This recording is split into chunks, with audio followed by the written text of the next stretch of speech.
Good day, everyone. We are Group One, and our reporters are namely Reynalyn Fara, Melvin Nick Ortiz, Angelica Restauro, Jerome Villanueva, Gia Erica Pungautan, and Mary Ann Tribunalo. So today we will be discussing about entrepreneurial characteristics and competencies. So next, please. So these are the sequence of our topics. So the entrepreneurial characteristics come first, next is the entrepreneurial competency, then the types of entrepreneurial competency comes last. But before we move on or before we tackle about entrepreneurial characteristics, let us first review what is entrepreneurship. So next please. So what is entrepreneurship? So, entrepreneurship is the process of identifying business opportunities, allocating resources, and taking risks to produce goods and services of value through creative and innovative process to satisfy unmet customer demands. So, entrepreneurship is not just simply a business activity but a strategic process of innovation and new product creation. So, basically, entrepreneurship is both an art and science of converting business ideas into marketable products or services to improve the quality of living. So, since entrepreneurship is a process of managing or starting a business, so generally there's also needs to be someone who undertakes such a process. So, who is that someone? So, next, please. So, the person who undertakes entrepreneurship is known as entrepreneur. So, it is the person who plans, implements, and manages a business.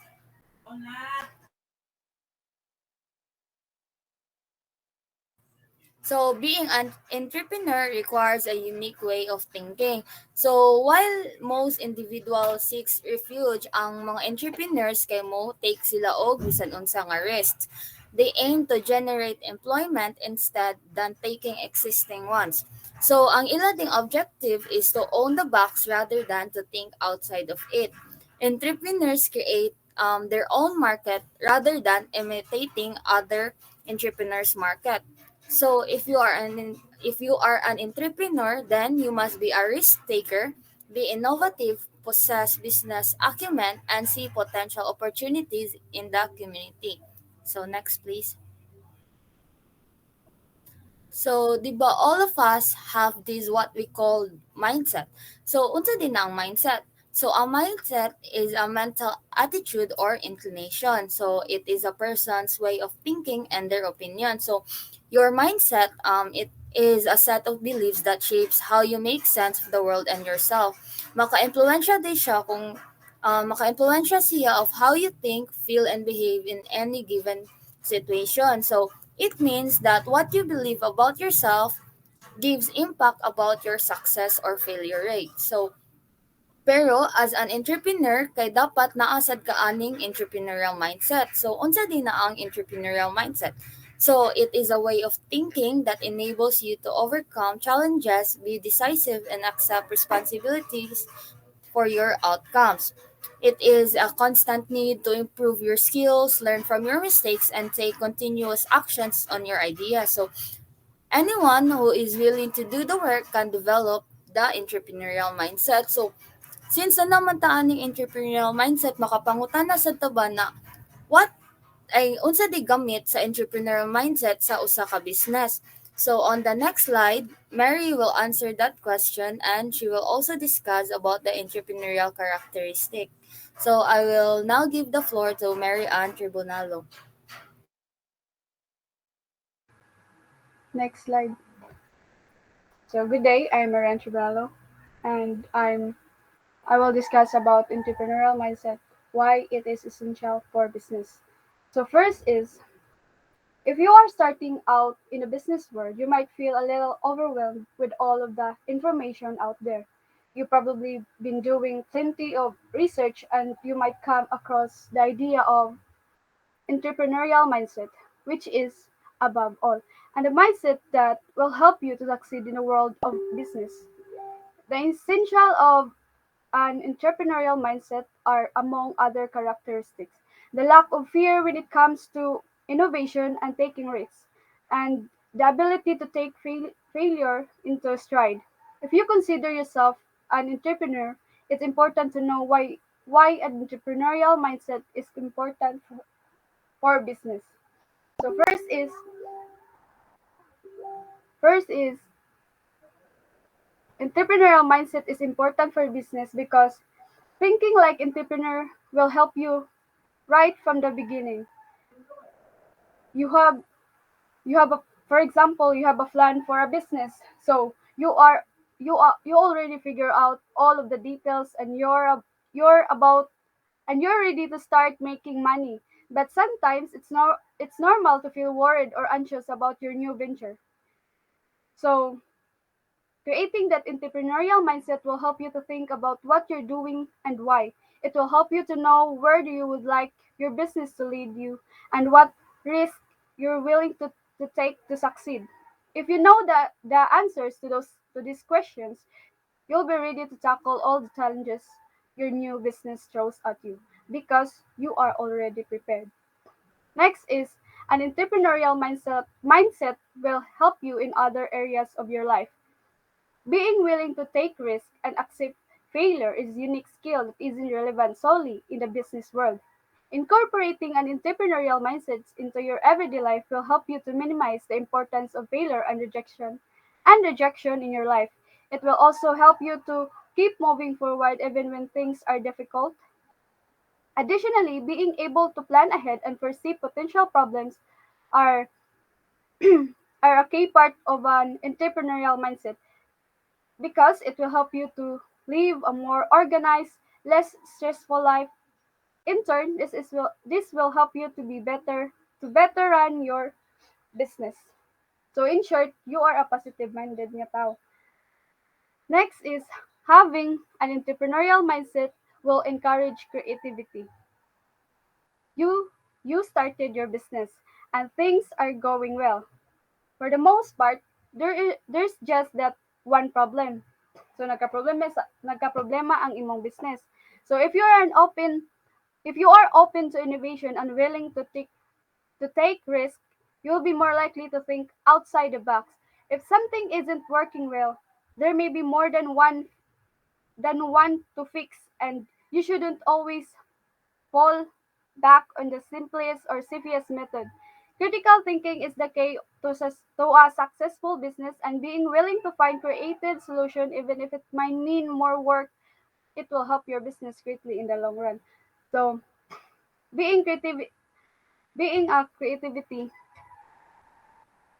mao ni siya ang kanang so as a creative nga person mao ni siya ang kanang mother para sa innovation ba. The next is people trust others who seem to know what they're doing. So the old saying, fake it till you make it is especially true in business.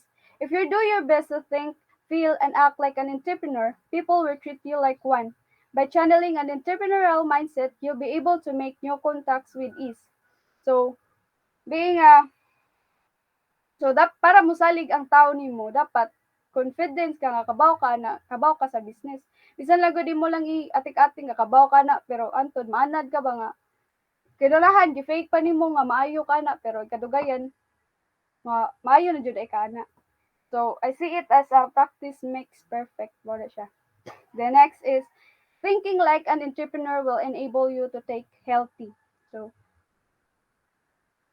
So as a business kanang kailangan sa nato mo relax, think. So we don't overextend your so you should not overextend yourself as rest and relaxation are important. Successful entrepreneurs know that focusing entirely on business is a surefire way to burn out. Go on an international trip, relax, and visit new destinations. You might be surprised by ideas and inspiration you can get by experiencing new cultures. If you're thinking like an entrepreneur, you'll know that taking regular breaks will actually benefit your business in a long run. Mindset in, and that mindset into your everyday life will help you to minimize the importance of failure an injection in your life. Next slide, please. So next is essential characteristic of the entrepreneurial mindset. First is creativity. It is the use of the imagination or original ideas, especially in the production of artistic work. So means we want to be unique. So the creative mind conceptualizes and designs a product that consumers find some users for. It is likewise produces a product that is pleasing to see, touch, smell, hear, and taste. The seed of entrepreneurship is the ability to see things differently, whether it's with new product or new processes. Entrepreneurs are driven by an uncanny knack to see holes in a marketplace and devise innovations to fill them. Remember, in business, we have a lot of competitors, diba? And we need to compete with them. So we need to be more creative. Next is next is suspicion of predictors.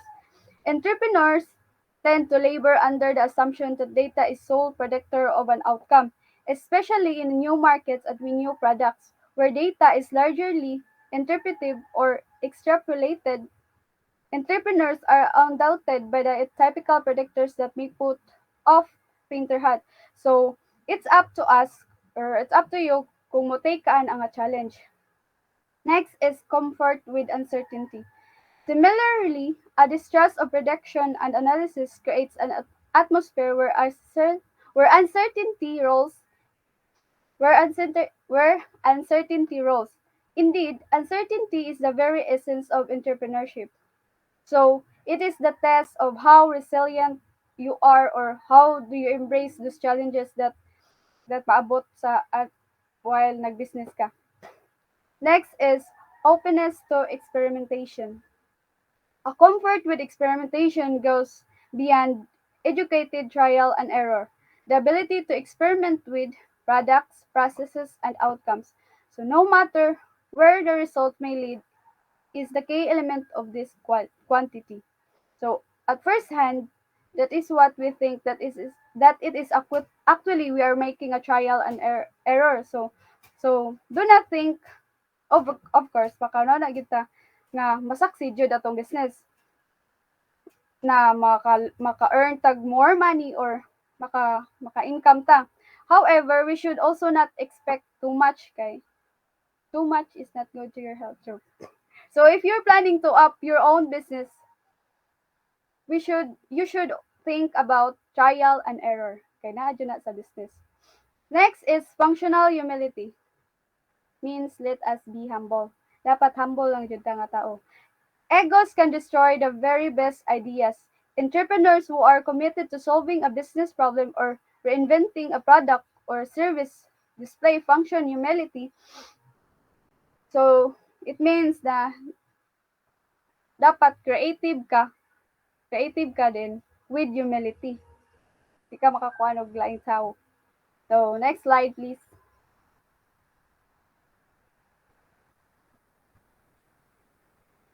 So, naay quotes. Entrepreneurs must see things from different perspectives, willing to try new things, willing to tolerate a higher level ambiguity, do not fear failure, seek and embrace new norms, and most importantly, to realign our mental attitude. So, in today's highly competitive business world, training yourself to think, act, and dream like an entrepreneur is actually a strategy to give yourself a competitive advantage. Now, although lately the term entrepreneur has been loosely tacked onto almost any person, I believe that if you have a dream and idea and hustle to get there, then you are well deserving of the title.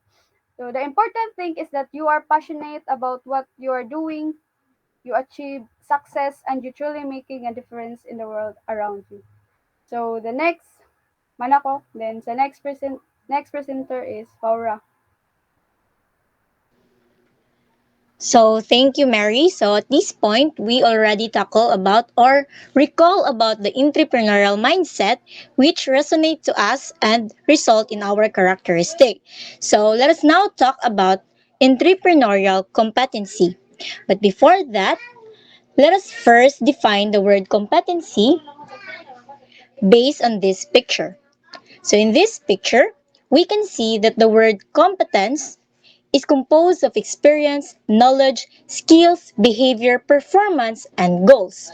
So by definition, competency means the term competence or competency refers to the combination of knowledge, skills, motive, attitude, and habits, and every role requires some particular. So now we already know what the word competency means. Now let us understand entrepreneurial competency. Let us first have this scenario. The business operation is considered to be very complex in a competitive business environment, which is constantly changing with fast technological advancement. An entrepreneur is expected to interact with these environmental forces which require him to be highly competent in different dimensions like intellectual, behavioral, technical, and managerial aspects. Entrepreneurs are therefore permanently challenged to deploy a set of competencies to succeed in their entrepreneurial endeavors. And this competency is called entrepreneurial competency. So, entrepreneurial competency is the underlying characteristics possessed by a person which result in a new venture creation. These characteristics include generic and specific knowledge, motives, traits, self-image, social roles, and skills that may or may not be known to the person. These characteristics may be even unconscious attributes of an individual, and some of these are innate while others are acquired in the process of learning and training development. So, ang kon di ay, ang entrepreneurial competency di ay is the characteristics possessed by a person nga kato magdepende siya kung kanang mura siya unsaon nato pagbuhat ang isa ka butang ba para siya mo success. So, sa kanilang competency kanang related siya sa kanang atong business. So meaning ang entrepreneurial competency di ay is ang atong overall characteristics and skills nga makatabang nato nga mabuhat atong responsibility sa usa ka business og tarong. So, by the definition of entrepreneurial competency, it is divided into two. For the entrepreneur to successfully execute their responsibilities, so the skills and characteristics. So, let us first tackle about the skills. Oh, sorry. So, according pa di ay to Man, Lao, and Chan, the entrepreneurial competency is the total ability of the entrepreneur to perform this role successfully. Several studies have found positive relationship between existence of competencies and venture performance. So, according sa kang Bird 1995, in their book about entrepreneurs, entrepreneurial competencies can be defined as underlying characteristics such as generic and specific knowledge, motives, traits, self-image, social roles, and skills that result in venture birth, survival, and growth. So, ang ipasabot niya diri daw ang entrepreneurial competencies is your characteristics that helps you to find new ways to success in your business or for you to survive in that market. So now, let us talk about the important skills of an entrepreneur to do the responsibility successfully. So first, we have excellent planner. So, excellent planner. So, planning involves strategic thinking and goal setting to achieve objectives by carefully maximizing all the available resources. A good entrepreneur develops and follows the steps in the plans diligently to realize goals. A good entrepreneur knows that planning is an effective skill only when combined with action. So, ang successful entrepreneur daw is kabaw unsaon pagplan og sakto with katong mo follow jud siya og right steps sa planning kana mag-think siya sa mga factors, sa possible outcomes ug sa kanang mga nasa palibot konsad sa kanang mga githink sa siyang mga kauban sa organization or sa business kay dili ra man na iyang decision dapat. So next is successful entrepreneur possesses people skills. So, unsa man ning possesses people skills? This is a very important skill needed to be successful in any kind of business. People skills refer to effective and efficient communication and establishing good relationship to the people working in and out of your business. In day-to-day business transactions, you need to deal with people. A well-developed interpersonal skill can make a huge difference between success and failure of the business. So with possess people, kaninang people skills is our communication with other people. So di man jud ta mo succeed sa isa ka business or sa bisan unsa if kita lang isa. We need to coordinate with other people around us. So if na kay people skills, if you know how to communicate, how you let them understand your ideas, and how you can understand your ideas will greatly help you to success in that particular business. So next is sound decision maker. A successful entrepreneurs have the ability to think quickly and to make wise decisions towards a predetermined set of objectives. No one can deny that the ability to make wise decisions is an important skill that an entrepreneur should possess. Sound decisions should be based on given facts and information and leads toward the predetermined objective. So kaning kuan business is wala man ray sure aning business di ba nga mo success jud ta ani. So in sound decision maker dapat kabalo ka mo tan-aw sa mga factors sa kanang mga predetermined factors nga naka kung unsa bay trending karon unsa man kay paliton sa mga tao karon kanang mo kung unsa pa yung mga nga example mag-decide ka og imong business pero need nimo mo think if di man pwede nga kani akong business kay ganahan lang ko ani dapat magbase jud ka sa mga stakeholders ana ang customers ang laing tao kay what if ikaw ray ganahan niya ang tanan day people around nimo kay dili ganahan di ba so in decision making dili ka dapat mag-base ra sa imong feelings mag-base ka sa facts sa predetermined factors nga naa around nimo. So, mo na ang sound decision making. So, next, let's have the type of competency. So, ang entrepreneurial competency is divided into two na sad. Personal entrepreneurial competency and venture initiation and success competency. And sa venture, it is divided into another two. Enterprise launching competencies and enterprise management competencies. So these type of competencies will be further discussed by the next reporters, which will be first discussed by Melvin Nick V. Ortiz. So good day everyone. So first type of competency is personal entrepreneurial competencies. So it is the personal characteristics of an individual who possess to perform the task effectively and efficiently. So it means that these type of competencies are possessed by entrepreneurs even without their businesses or even with away from their work. So so means that business it doesn't matter to have these competencies. So personal entrepreneurial competencies include the following. So first is initiative. The entrepreneur should be able to take actions that go beyond his job requirements and to act faster. And people with initiative are always ahead of others and able to become a leader in the field of business. So that's why it is important to have an initiative mindset. And second is seeks and acts on opportunities. An entrepreneur always looks for and takes action on opportunities. He sees and acts on new business opportunities and seizes unusual opportunities to obtain financing, equipment, land, workspace, or assistance.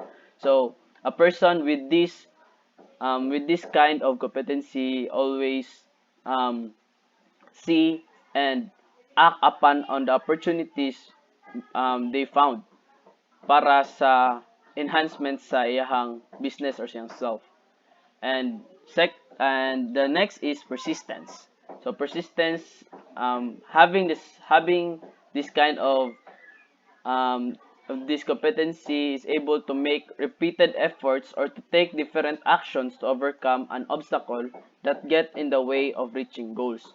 So these people, persistent people, most likely to succeed because they don't get tired on making repeated actions for their goals. Next slide, please. So next is information seeking.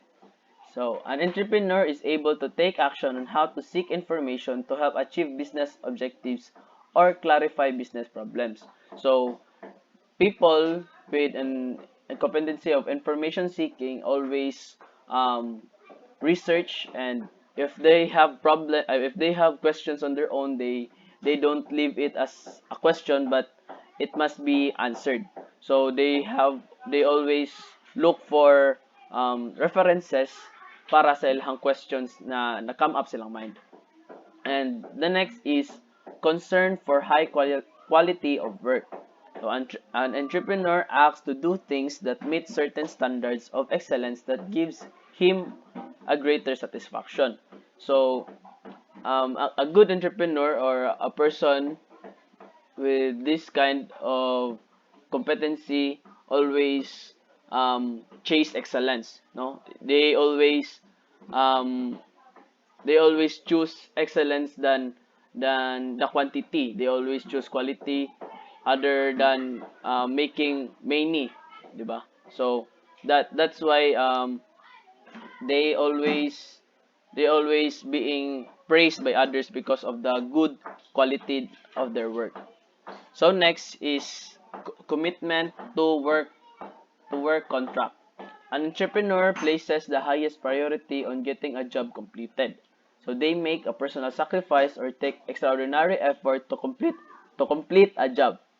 So the main goal for a person with this competency is the main goal is to complete the job, whatever circumstances that they are facing.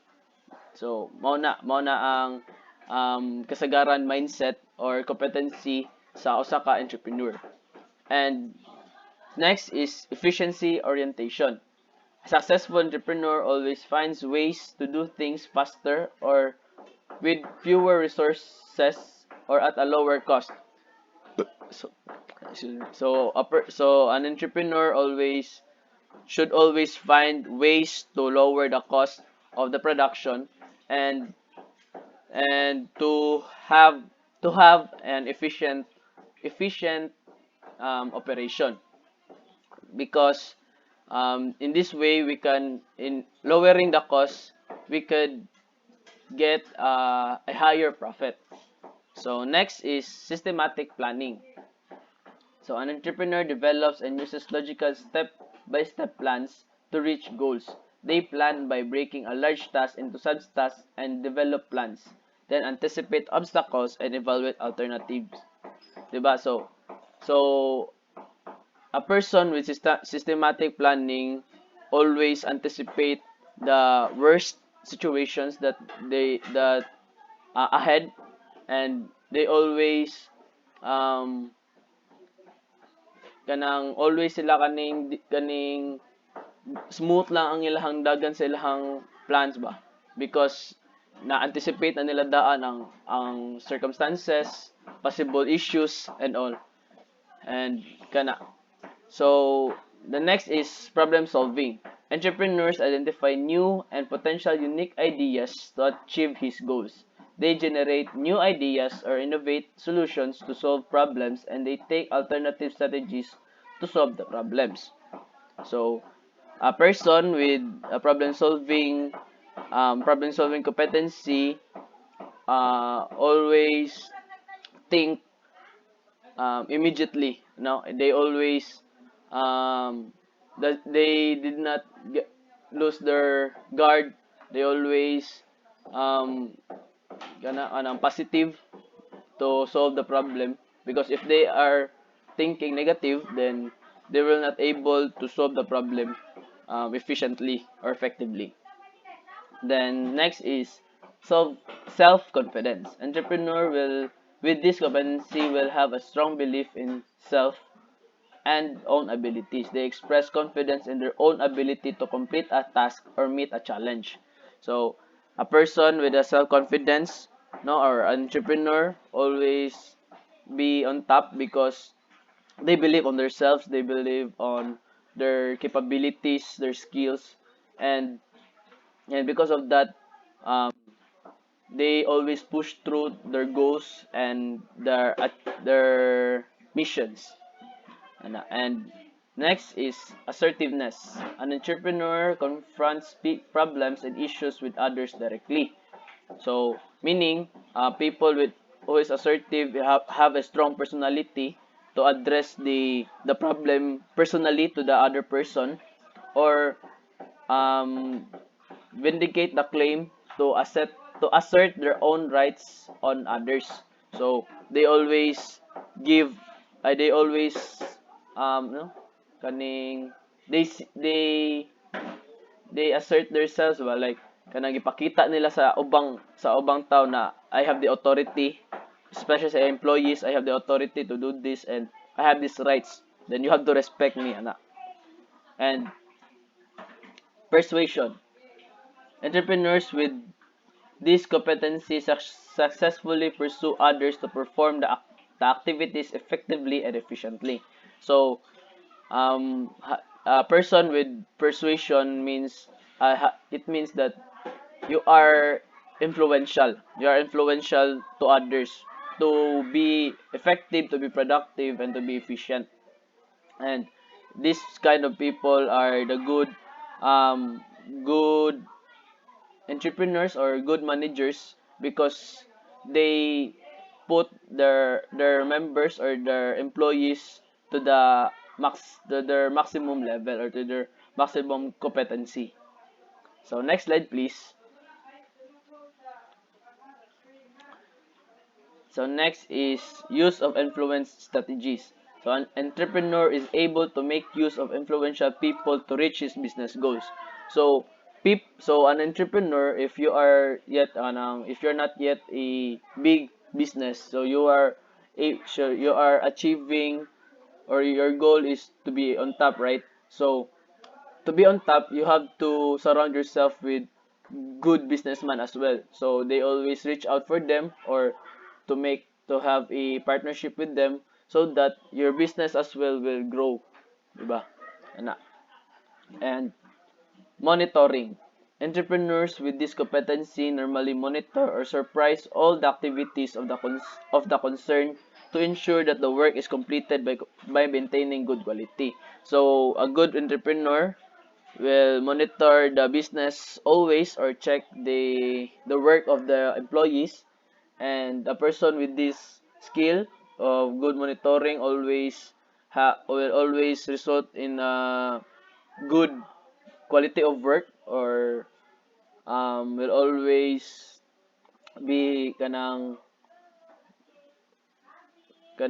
dili ma kuan ba kanang ma beyond, always updated, because he frequently monitor and checks the operation of the business.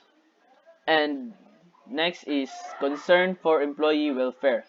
Entrepreneurs with this competency take action to improve the welfare of employees and take positive action in response of employees' personal concerns. So a good entrepreneur have an activities that improve the welfare of the employees, because an entrepreneur knows and that the employee is the best asset of their company, because without these employees he was not able to build the business right, and he was not able to provide good quality of service or products to the customers. And next is the hardworking. A person who is hardworking have a mindset that being lazy is illegal. Illegal because they have a mentality to do the work always, no, despite the circumstances, despite the feeling that they are feeling at that moment. And last, I mean the next is discipline. So a person who is disciplined is well, his behavior is controlled in many ways. So a person who is disciplined was controlled by rules, by policies, and by norms, 'di ba? So a person who is disciplined who is not a are mostly the people who is nice, who is more to become a successful one because they meet the deadlines, no, they meet the deadlines, and they meet the required um, quality of their work because they are disciplined enough to do that certain work. So next is make change. So I mean change occurs frequently. So in this competency that an entrepreneur change the way they work if ever it is not effective and efficient, or always make a change if there are a lot of concerns in the area, no, they were able to conceptualize another ways and change it for the better. And ability to accept change, the next, it is somewhat similar to change occurs frequently, but this ability to accept change is general because in that way the an entrepreneur is able to change or upgrade into what is trending or what is um, most frequently used by some entrepreneurs as well, that is who are kanang entrepreneurs na kanang big na and or kanang successful na, so meaning ang iyang ways are effective. So a good entrepreneur would adapt that change, would accept that change because the main goal is to enhance the business. And last but not the least is the profit oriented. So an entrepreneur must be profit oriented because that is the profit is the main source of of the the business to for it to run in a long run, or for it to be able to operate, no. So if a business have low profit, then it means that the entrepreneur is incompetent, or the business were most likely to bankrupt, and if it continuously have a low profit. So so that could be all under the personal competencies. And the next type of competency will be discussed by the next reporter.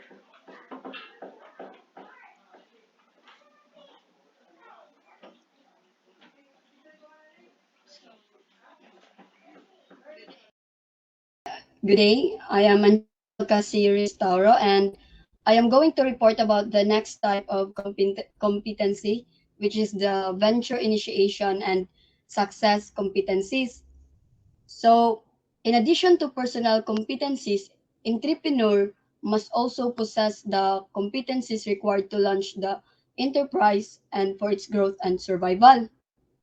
So, an entrepreneur must possess the competencies required to launch enterprise and for its growth and survival. Kay if wala ka ani, of course, the business would go down because you are not competent or capable in launching the business and of course making the business succeed, which kanang very important in being an entrepreneur and running a business.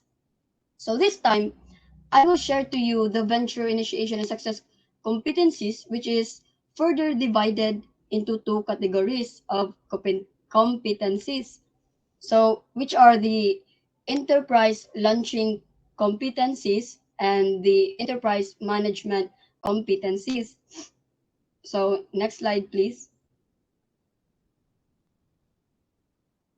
So the first category is the enterprise launching competencies. So competency to understand the nature of business. So by being competent to understand the nature of business, one can analyze the personal advantage of owning a small business. So of course, you have to be capable of knowing the advantage of owning a small business.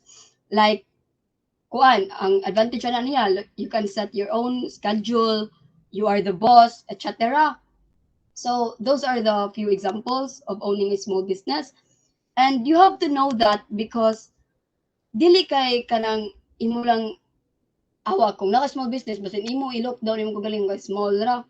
So in kuanak, if you're competent to understand the nature of business, you would kanang appreciate more gali all kinds of businesses.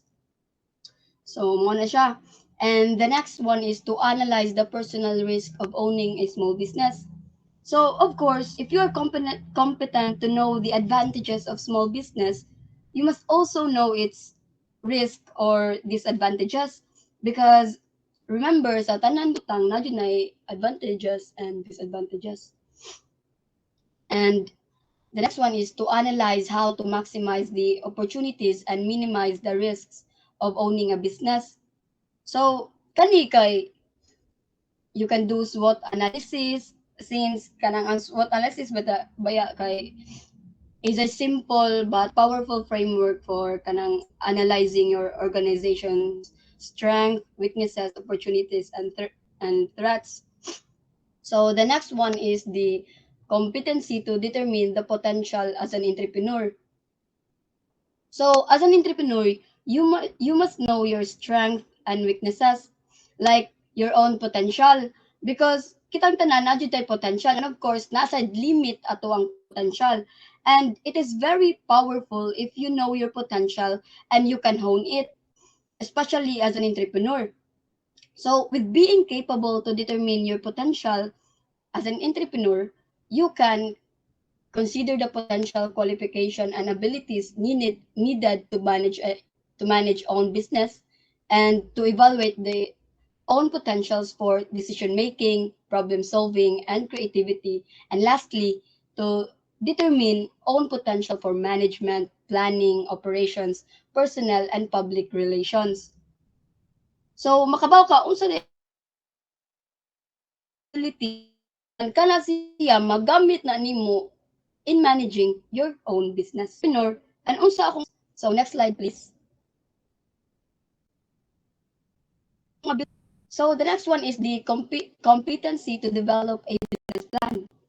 So in here, this is really important kay if you are not capable or you don't have the knowledge in making or developing a business plan, which kanang by the way is a very important thing to have when you want to build a business because if wala ka ni there is a high chance that your business will not succeed.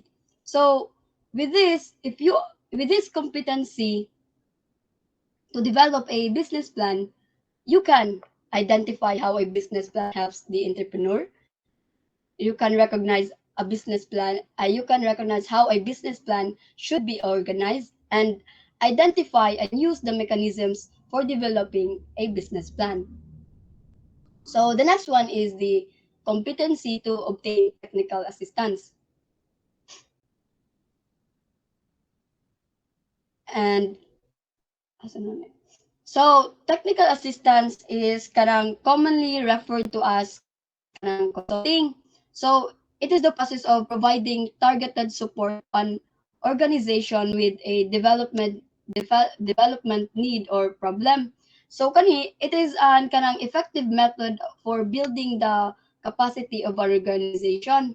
So as an entrepreneur, of course, it is not bad to kanang obtain assistance food from our colleagues or employees. And so kanang you must kanang also kanang competent sad in obtaining technical assistance and providing sad technical assistance dili kay ikaw rin mo obtain dapat kabaw sad ka mo provide sa imong mga employees o imong mga coworkers. So with this, you can prepare for kanang using being competent in obtaining technical assistance. You can prepare for using technical assistance. You can select professional consultants and work effectively with consultants. Next slide, please. So the next one is the competency to choose the type of ownership. So in here kay dapat kamao ka unsa imong ganahan na type of ownership sa imong business. Like naman to'y kuan sa sole proprietorship, partnership, limited liability partnership, and etc. So you must know that since it is the way of a business is formed as a legal entity and has implication far beyond the business, and also to protect yourself and your assets. So this is really important na kabaw ka unsa nga type unsa imong i-choose nga type of ownership. And with being competent with this, you can analyze the type of ownership of business. You can follow the steps necessary to file for ownership of the business.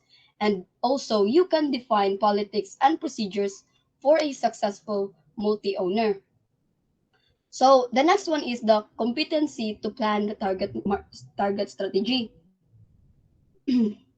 So, planning a marketing strategy is kanang making a strategic approach to your marketing planning. You can have many benefits for your business, among which kay it ensures kanang that your company is prepared for the constantly changing markets.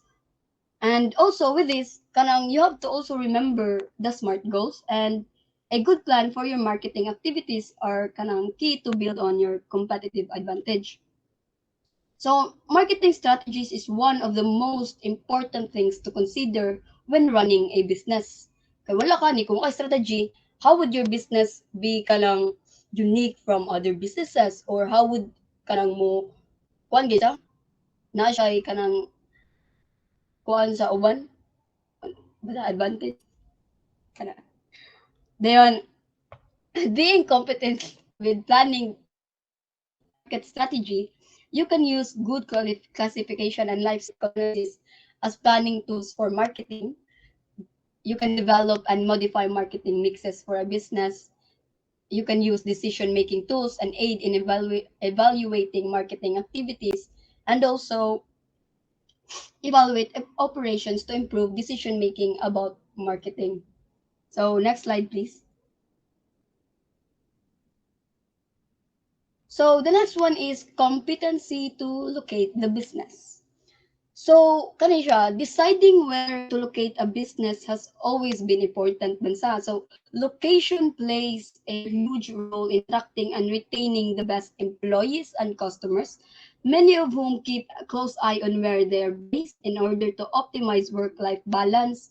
So, good location decisions can significantly boost a company's long-term performance.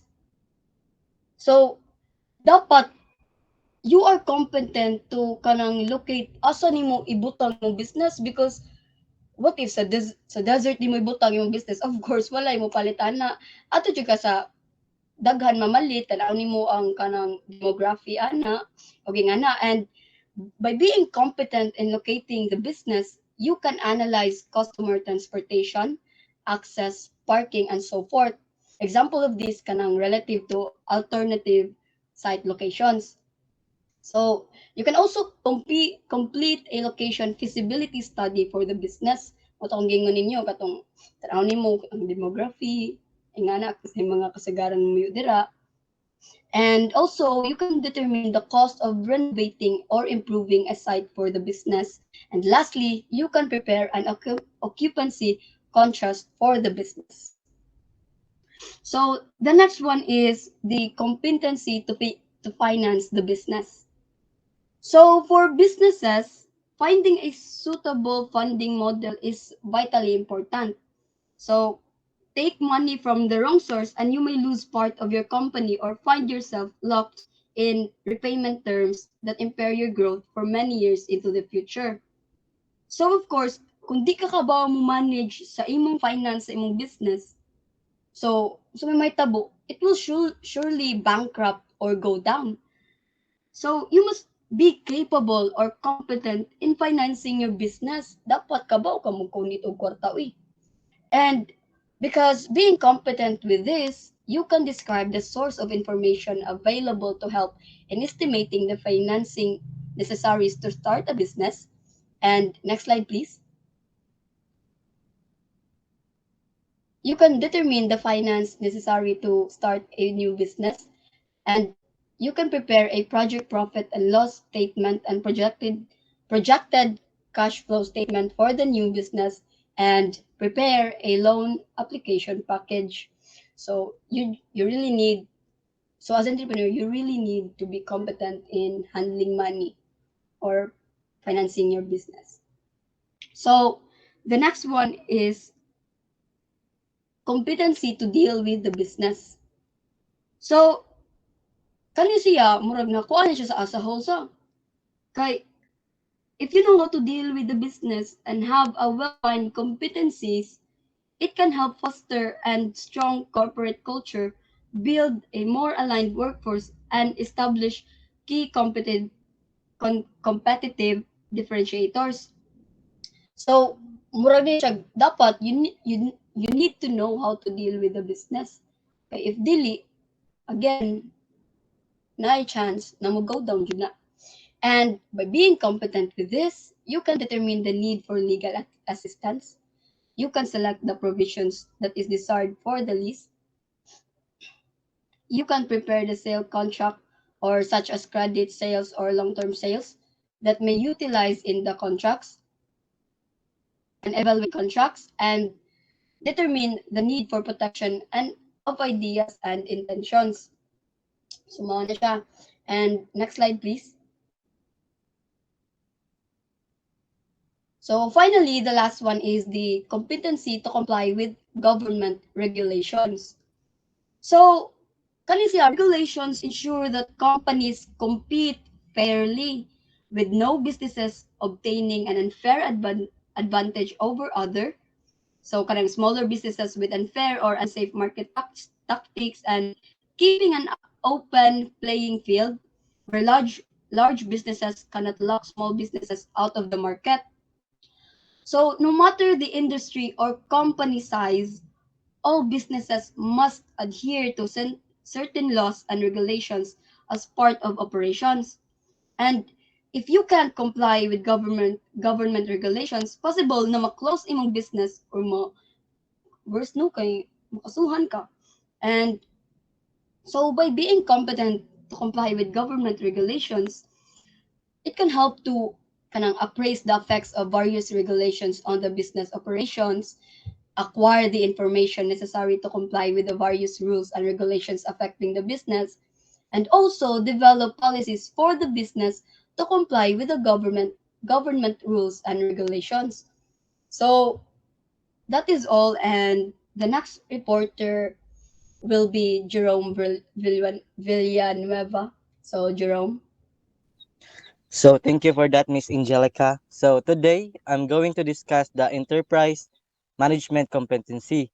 So in enterprise management competency, it is a category belongs to a venture initiation and success competencies in which it focuses on the growth and how the business survive in its environment. So enterprise management competency refers on how the business will be going to manage with regards to entrepreneurial competency such as katong related sa attitude, knowledge, and skills like being initiative, persistence, problem solvers, and many other. So in enterprise management competency, it also includes several categories, and first will be the competency to manage the business. So it refers on how the business will be going to manage. So commonly, the entrepreneur would plan goals and objectives for the business, develop a diagram showing the organizational structure for the business to establish control practice and procedure for the business. So by this competency, like ang entrepreneur ani mura lang ni hatag og overview or silbi like nag-vision siya or nag-oversee siya if unsay posibleng mahitabo sa business if ever iya ning padayunon. So like nag-focus siya sa mga goals and procedures step by steps kung unsa man jud ang angan niyang buhaton for the business become successful. Then next would be the competency to manage human resources. So in which it refers on how the entrepreneur can get the employees. So by human resources itself, it's responsible in recruiting, training, and correcting workers or employees. Then oftentimes the entrepreneur would plan goals and objectives for the business, develop a diagram showing the organizational structure for the business, and to establish control practices and procedure for the business. So, which is same nagyapon siya sa competency to manage the business. Then also in the next slide, please. So it also includes several approaches. So like to write a job description for a position in the business, to develop a training program online for employees, to develop a list of personnel for employees in the business, to develop an outline for an employee's evaluation system, and to plan a corrective interview with an employee concerning a selected problem. So commonly, competency to manage human resources, focus na gyud siya sa mga personnel, workers, and employees in the business. Like, how the business would be going to manage them, then unsa man ilang mga strategy, maka-recruit sila mga kugihan na trabahanti, or unsa man nila pag-motivate ang mga workers para mas ganado sila mo trabaho. Then, next will be the competency to promote the business. So, from the word itself, promote, so it refers kung unsay mga way sa manager or entrepreneur to further progress their business. So it may include several approaches such as to create a long-term promotional plan, to create the techniques used to prepare advertising and promotion, to analyze competitive promotional activities, and to evaluate promotional effectiveness. So sa kani nga competency, focus na jud siya sa mga strategies para ma-promote ilang business or unsay angay buhaton sa ilang business para maka-gain sila attractiveness sa ilang mga customer. Then i-evaluate sa nila kung asa sila nagkuwang or unsay angay nila i-improve sa ilang business para maka-enter sila sa competition that exists sa ilang organization. Then next slide please. So next will be the competency to manage sales effort. So usually it refers to the process of organizing and optimizing the sales. So may so it may include several approaches such as to develop a sales plan for the business, to develop policies and procedures for serving the customers, to develop a plan for training and motivating salespeople. So usually sa DI, this competency includes the overall process of managing the sales operations, including managing their sales through proper planning and coordination with the salespeople. So it is done to make sure that the business can achieve the sales target and the sales permissions within sa ilang organization or business organizations. So the next would be the competency to keep business record. So this competency ay ma-apply to nato ato mga discussion sa accounting like kung unsay account ang gamiton sa kana nga business transactions like if naay sobra or mga product nga wala nahalin within the month. So dili mag-decide ang entrepreneur or the managers or the accounting department if tagon ba na nila og inventory or unsold goods. So pero aside from this, it also includes in determining who will keep the books for the business and how they will maintained. Then to describe a double entry bookkeeping, to select the types of journals and the ledgers that you will use in the business, to identify the types of records that will be used in the business to record sales, cash receipt, cash disbursement, account receivable, account payable, payroll, petty cash, inventory, budget, and other items. So next slide, please. Then to evaluate the business records, to identify how a microcomputer may be used to keep the business records. So this competency sa DI is manually or done by computer ni siya sa accounting department. So accounting department sa usa ka business. Then importante ni siya kay tungod dili maibaw-an if unsa na ang kahimtang sa imong business records. Like basig wala na nagkadimao ang records tungod kay daghan na bang mga inventory ang mga products and so on and so forth. So the next will be the competency to manage the finance. So this competency ma-apply ang mga financial statement like magbuhat og statement of cash flow, statement of financial position or balance sheet, then income statement o katong statement in changes of owner's equity. So also it includes kanang to explain the importance of the cash flow management, to identify financial control procedures, to describe how to find cash flow patterns, to analyze trouble spot in financial management, to describe how to prepare an owner's equity financial statement, to analyze financial management ratios applicable to a small business, to identify the components of break-even points, problems, and to review microcomputer application for for financial management. So, as we observe, the several approaches kay ga-focus siya in making various financial statement jud in the company. So, this competency is very important sa DI kay tungod dili mahibaw-an if either nakaginansya pa ba gihapon ang business or basig nalugi na DI. Then, in the next slide please.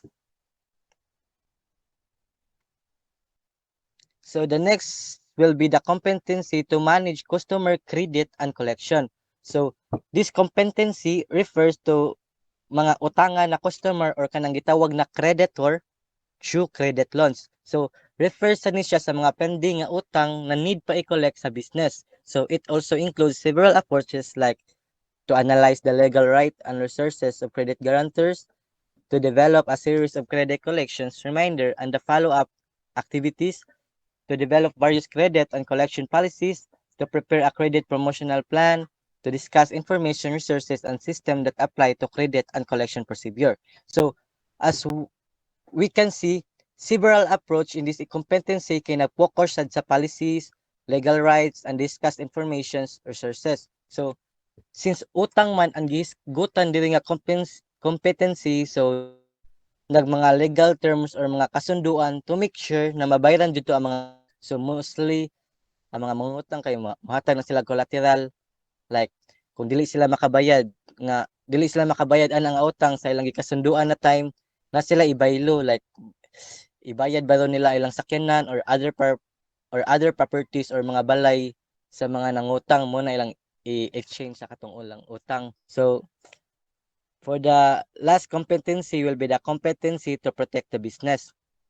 So from the word itself, protect the business. So mostly, this competency refer jud siya kung saan pag-protect sa ilang business such as kung may robbery, theft, or laing bating nahitabo sa business.